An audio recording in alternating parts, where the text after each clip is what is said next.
And welcome to this year's, in-person SelectUSA San Francisco Spinoff. We haven't done this in person since 2019. I feel like that's been such a long time. But I want to, first and foremost, thank QB3, Dr. Reg Kelly, for partnering with us and letting us use this wonderful space at Baker Bioengineering Hub, also known as Baker Lab. So welcome and thank you to Dr. Kelly.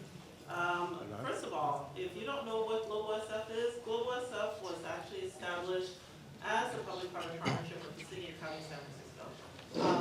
And our goal was to attract and recruit investment from overseas and help local companies expand internationally.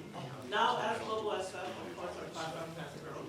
We're no longer focused on targeted regions, but we're here to connect the dots. We're leveraging our network to help companies thrive, land, and expand globally. And that's what we do. It's all about connecting the dots. And as I mentioned, that this is the San Francisco spin-off. Some of you came back from DC. I'm still bleary-eyed, but bear with us. We have refreshments. I'm making sure that we have coffee throughout the day so everybody can keep caffeinated, right, Antonio? I know that a lot more companies from all over the world will be able to join us later today. Background, and first of all, today's program will be recorded, so just in case you missed something, you will be able to go to our website and watch it again, or forward snippets of it to people, and we welcome you to do that. And another thing is that even though I printed this, we made it a conscious point to not print brochures and programs today. So I think you see that there will be a QR code popping up on the tables or on the screen. Please use that QR code, and then once you click on, you'll be able to see all the speakers that will be joining us today, see their bios, where they're from, and then connect with them whenever you want to. Background and why we are focused on the biotech life sciences. I will say that before 2005, San Francisco didn't really have much of a biotech scene, right, Rich? And then in 2004, they started talking about it. And with the arrival of the California Institute of Regenerative Medicine, I always try to get that right, as well as the expansion of UCSF and the opportunity to expand, most importantly, at the Mission Bay, where an empty railroad yard existed. Dr. Reg Kelly led the effort to actually grow a biotech scene here in San Francisco and now the Bay Area. Now we have over 200 companies in San Francisco, many hundreds more throughout the Bay Area, and I can say we're literally competing with Boston. Sometimes they're bigger than us, sometimes we're bigger than them, but I can say that from nothing, we are now a major competitor, and definitely with what you see here today at Baker Bioengineering Hub, we are definitely a force to contend with, thanks to Dr. Reg Kelly. I do want to thank all our sponsors and partners for making this happen. Of course, number one, as I mentioned, QB3, also Wilson Sonsini, Moss Adams, Nixon Peabody, and most importantly to the U.S. Commercial Service and SelectUSA for the opportunity to host today's program and every single year. And with that, I'm going to stop talking and introduce Dr. Reg Kelly. He is as I mentioned, the founder of QB3, and when he started, he was actually the Executive Vice Chancellor of UCSF, and he was charged with building out the UCSF Mission Bay campus before starting QB3 in 2004, as I mentioned earlier. So, Reg, please. So this is part here, we're part of the University of California. We're honoring University of California campus here. And I want to mention that because I think it's most people don't appreciate just how big the University of California is. So our annual budget is about $42 billion.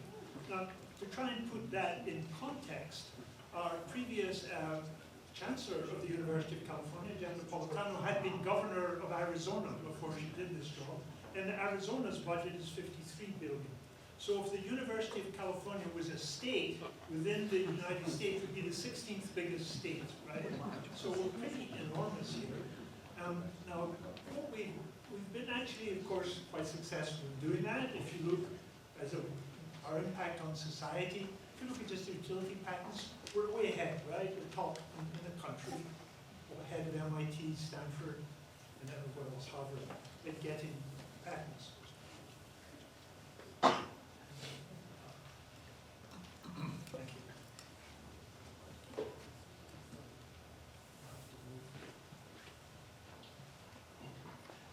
Yeah, so no, but it's not surprising that we have such a big university. You know, we're a very big state. And again, it's always impressive to me to know that we're the sixth, if we just looking by GDP, we're equivalent to the sixth biggest country in the world, right? In fact, we're way much better than Russia, for example, which is important for some of us. So size isn't everything. So one of the things that the university did, and this is where I came into the picture, was to try and say, well, how can we actually, as the state of California, stay ahead of the game in innovation? And way back in the year 2000, the university, the state legislature decided to put money into 4 institutes of science and innovation. And I stress the innovation part because there's research institutes all over the University of California, right? There's only 4 of them committed to innovation. And innovation, of course, means getting your science out of the labs and into helping people. So QB3 was one of those 4. And what we were charged to do was to try and help the California economy by being a bridge between academia and the private sector, right? Very much. So just let me give you a quick example of that to show the sort of things we did. One of the things over, as many of you remember, many years back, San Francisco used to have a harbor, used to have ships, that all went away, had a lot of railroad yards, those were all empty. There was a whole desolate space down in very near the center of San Francisco, as one can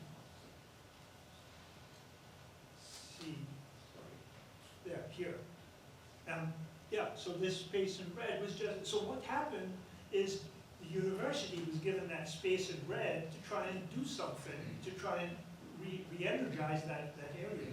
And of course what we did was put a campus in there, the UCSF put a campus down there. And now a few years later, that whole area is a very vibrant area. So this is the way the university can go into a depressed area and bring economic growth and jobs to important areas. Now, what we're actually here at Berkeley campus today, right? And this, Berkeley campus is again being very entrepreneurial.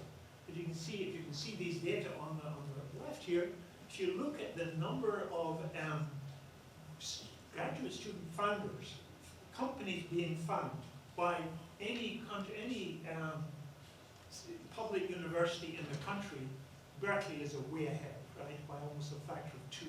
So it's a major engine of the innovation here. Now, in that framework, and why I want to mention this, is that's what this building is all about. Berkeley doesn't want to stay on its laurels. It wants to stay very much ahead on the area of innovation. And what it did was create the Baker Labs.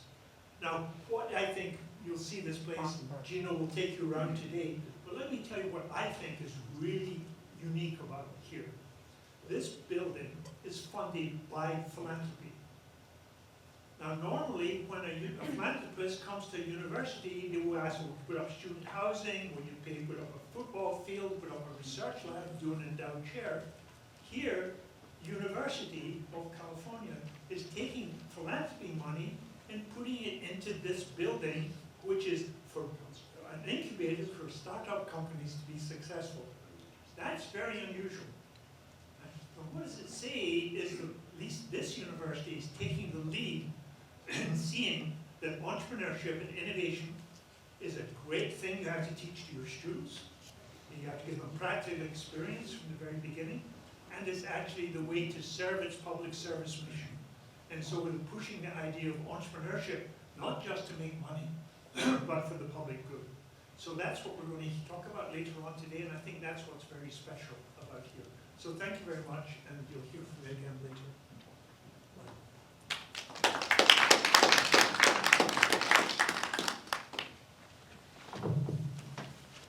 Thank you, Rick. Next, I'd like to invite Mr. Doug Wallace from the U.S. Commercial Service. He has been our partner in Everything International and actually Everything Commerce when it comes to United States government. And with that, I want to introduce Doug. Thank you, Darlene. Good morning, everybody. Welcome to today's program. I'm really so happy to welcome all of you to the San Francisco Bay Area. I wanted to congratulate Darlene and your team for today's terrific event. I'm really looking forward to the program and learning a lot. And may I say what a great pleasure it is to see everybody in 3 dimensions again. That's terrific. You know, it seems like life is approaching something akin to normalcy, finally. I know we're not out of the woods yet, but we're getting there. And, you know, as director of the U.S. Commercial Service Office in San Francisco, I'm just, you know, it makes you think, it reminds you of the great role that so many Bay Area companies have played in helping us alleviate some of the worst impacts of you know, COVID-19 and the pandemic we've just gone through. And just, you know, some of the companies that come to mind, we have Zoom, headquartered in San Jose, Google Classroom in Mountain View, DoorDash and Instacart in San Francisco. We needed them, right? Clorox in Oakland, important. Really, innovation stemming from this area really plays such a major role. And since I'm from Sonoma County, let's not forget those wineries. They also played a very important role, right? But seriously, it's the biotech sector, you know, that we're here to discuss today.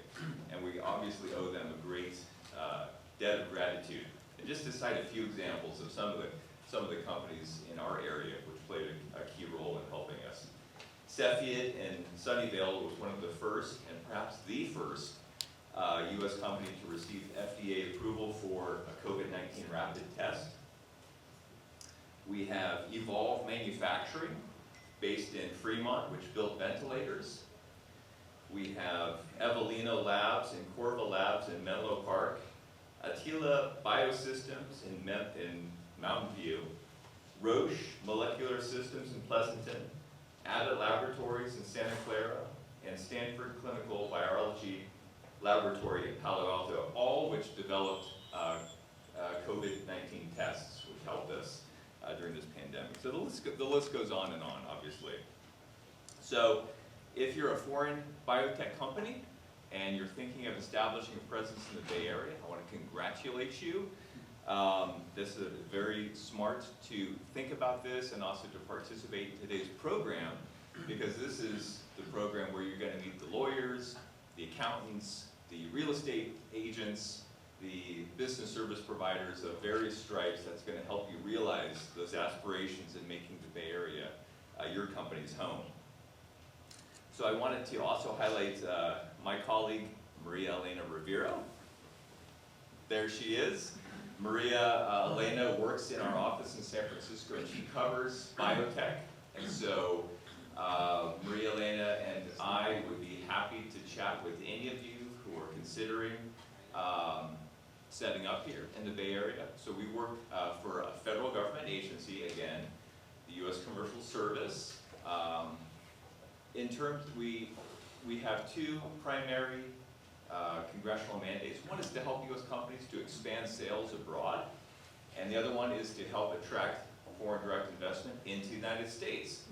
And so, if you're representing a foreign company, we can help you introduce you to the right lawyers, accountants, our contacts to help convene and make those introductions necessary to help you come to the decision whether this is the place for you or not. So. Let's see here. Aha! I wish you a wonderful day. And without further ado, I want to, again, thank you, Darlene. Thanks to the GlobalSF team. You guys are great partners of ours, and to wish everybody the best of luck. Thank you very much. And he was really instrumental in helping us realize a recent delegation that we took to the Nordics. We went to Denmark and Sweden, and we also got a grant to help the founders that were in those students. So thank you very much, Doug, for your partnership and friendship, of course. And next, even though she was not able to join us in person, she did just come back from DC with us yesterday. Our Lieutenant Governor, Eleni Koulakis, she's going to be giving some brief remarks, and we have her on video. Thank you, Darlene, for that gracious introduction.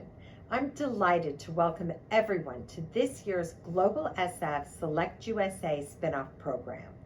Thank you for taking the time to participate in this informative event where you will hear all about the dynamic biotech ecosystem in the San Francisco Bay Area. My remarks today come on the heels of my trip to Washington, D.C., where I was able to participate in SelectUSA.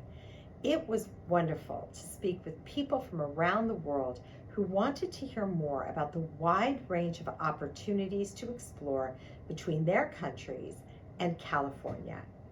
California's economic recovery is now leading the country.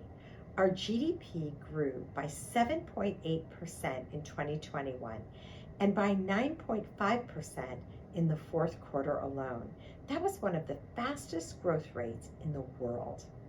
California's economy is now $3.35 trillion, larger than every economy in the world except for the United States, China, Japan, and Germany. We entered the pandemic as the fifth largest economy in the world, and we have retained that distinction. We have also retained our status as #1 in the country in two-way trade, with 40% of all containerized cargo entering the U.S. coming through California ports. And we are home to the largest ports in the Western Hemisphere, in LA and Long Beach. People, companies, and institutions from around the world continue to invest in California.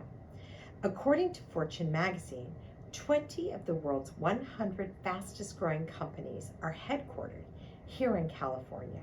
More venture capital funding is awarded here than in any other state.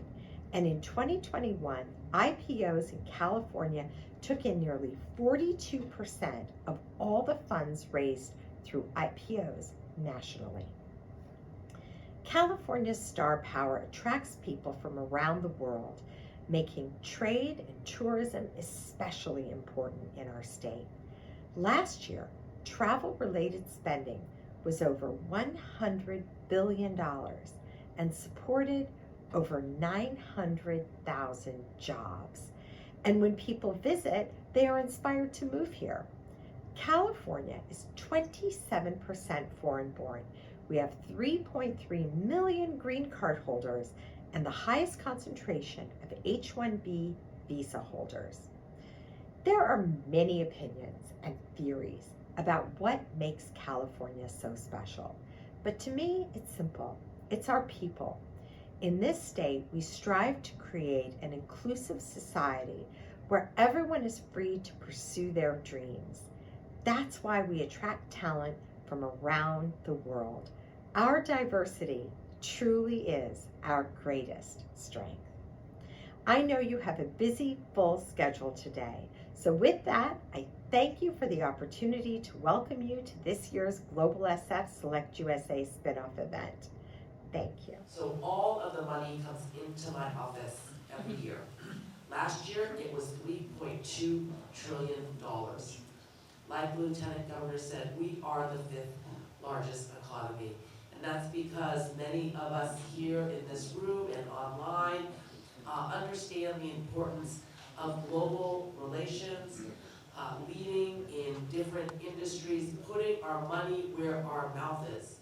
So when I was on the Board of Supervisors in San Francisco, that's where I met my good friend Darlene Bryant. I noticed that many of the companies the tech companies, the biotech companies, were located outside of San Francisco. They were in South San Francisco, in Emeryville, in Oakland. And I said, well, why is that? Because back then, California had a payroll tax. So San Francisco was the only city and county in the state of California that had a payroll tax. That means we were taxing everyone for every employee that a company had. And for these biotech, life sciences, technology companies, they don't make a lot of money up front. And so to tax them up front didn't make sense. So I got together with Mayor Willie Brown, and he said, you know, Fiona, I said, I want to try to change this. I'm a tax accountant. I get how tax incentives work.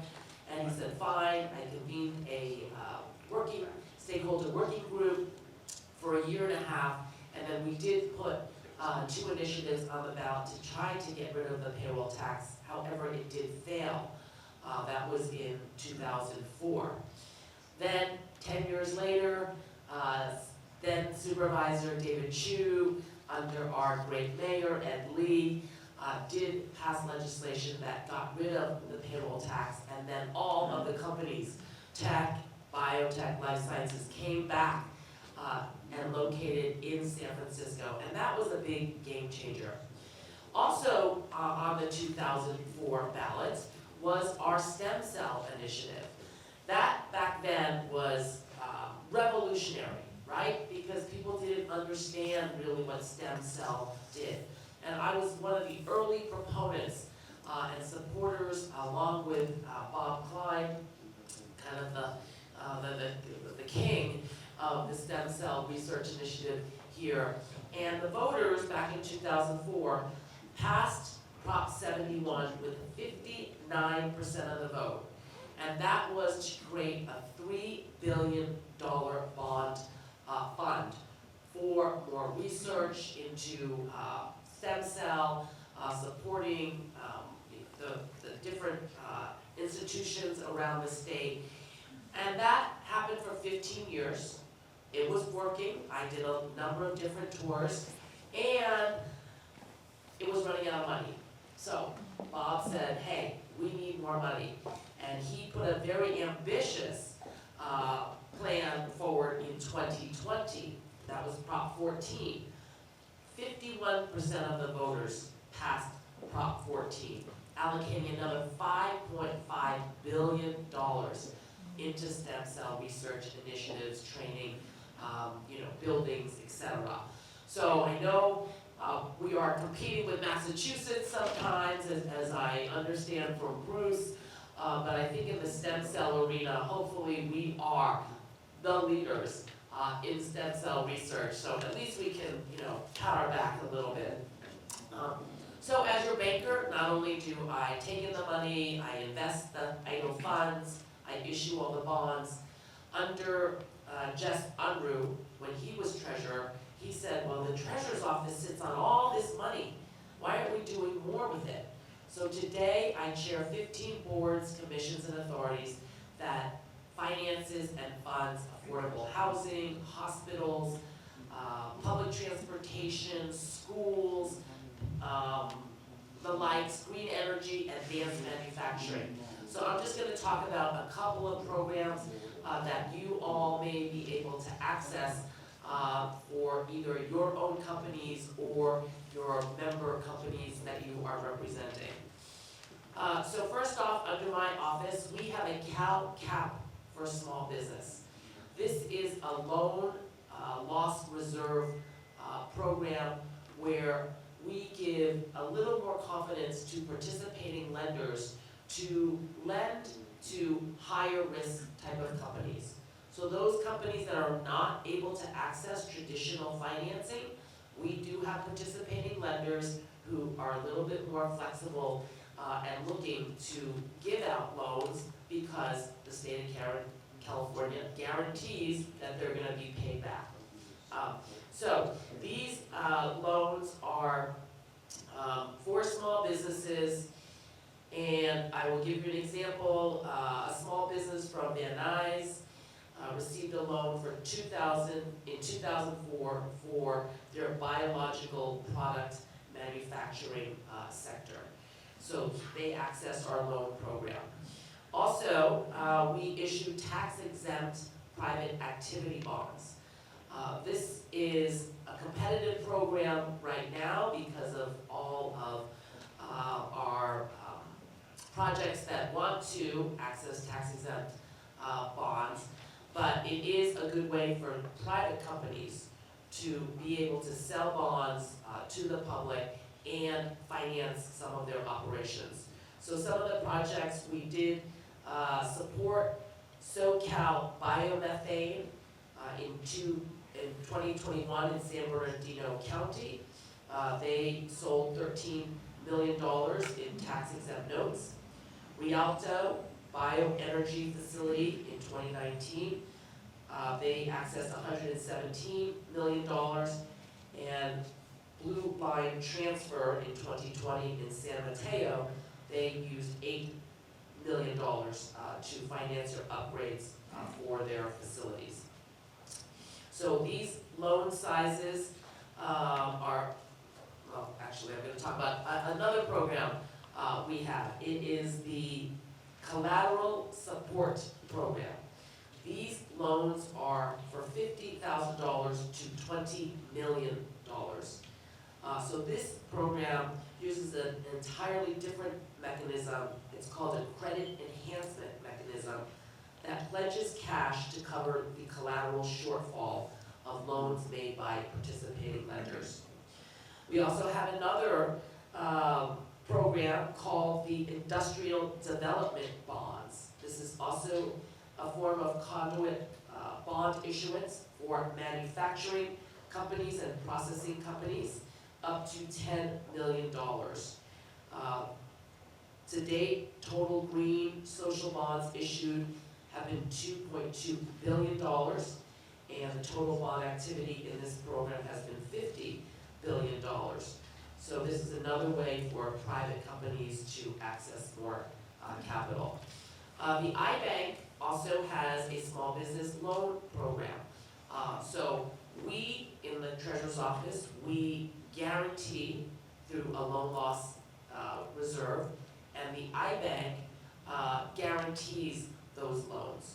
So between the two agencies under the Governor's Office and myself, we have many lenders who are more apt to loan to small businesses, maybe foreign-owned businesses that don't have the same type of accounting and tax returns that bankers are usually used to. And we have been allocated $1.1 billion from the federal government through the COVID relief money to enhance our loan loss guarantee and our loan loss reserves. So more money is going to be available from participating lenders, so please check out our websites. We also provide a sales tax exemption. So if you are buying equipment that is greening and cleaning our environment, you can apply for a sales tax exemption to save on that sales tax. So here in the Bay Area, I don't know what our sales tax is right now, was it 10.5? 10.2, it's about an average of 10%.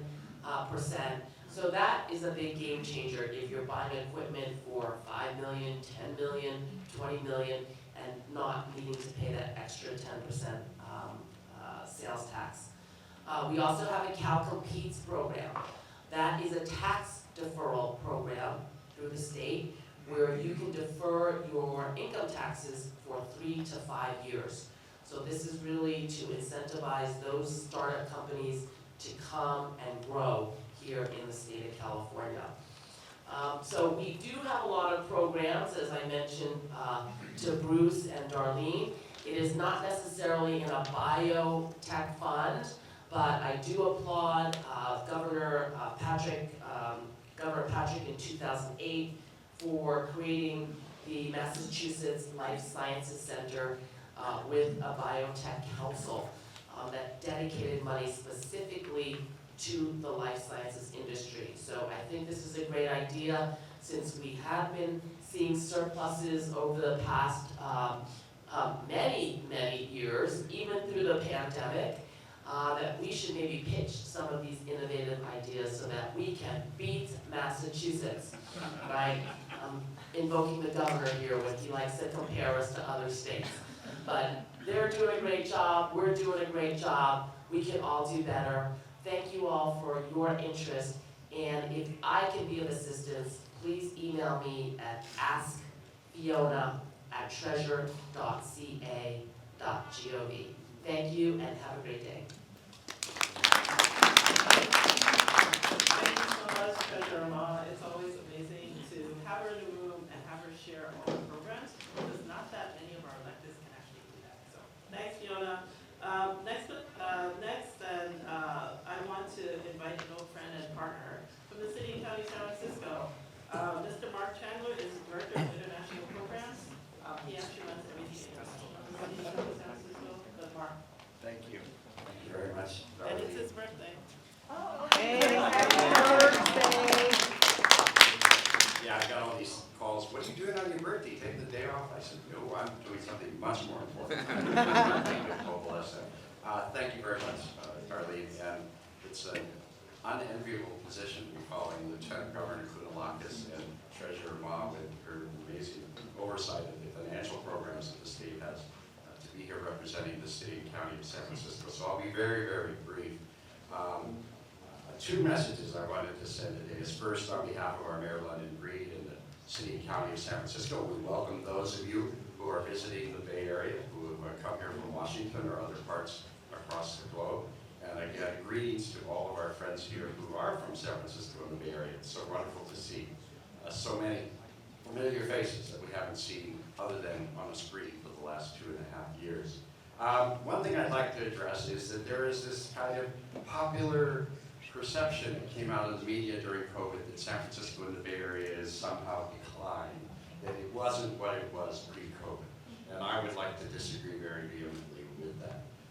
San Francisco and the Bay Area are back as vibrant, as active, as future-looking as ever. Just yesterday, our city economist came out with his latest report. Every month he's coming out with a report how the city is doing and coming out of COVID. In the month of May, the unemployment rate in the city and county of San Francisco was 1.9%. It was 12% in April of 2020. That is the lowest, 1.9% is the lowest unemployment rate ever registered in the city and county of San Francisco.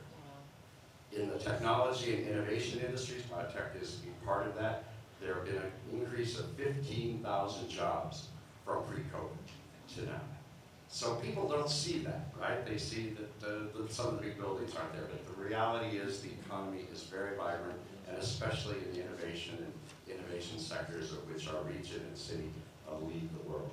Now, we have many problems, many challenges, like every big city, but we have the resources to do that. The finances of the city and of the state, as you heard, are very strong now, and we understand that we have to take those challenges on: income disparity, cost of living, homelessness, and we're doing that. But my message is, don't believe that what you see in the media.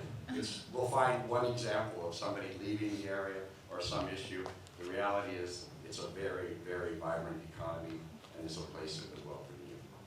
I think the second thing I'd like to say is, for those of you who are looking at the Bay Area, like regardless of COVID, there is no place, and you heard this from Reds, you heard this from Lieutenant Governor Kounalakis, you heard this from Treasurer Ma, there is no place that is more innovative, more welcoming, and more open to welcoming people from every corner of the world than San Francisco and the Bay Area. This is a place that treasures science, treasures research. There are many, many research institutions here, such as the one we're standing in.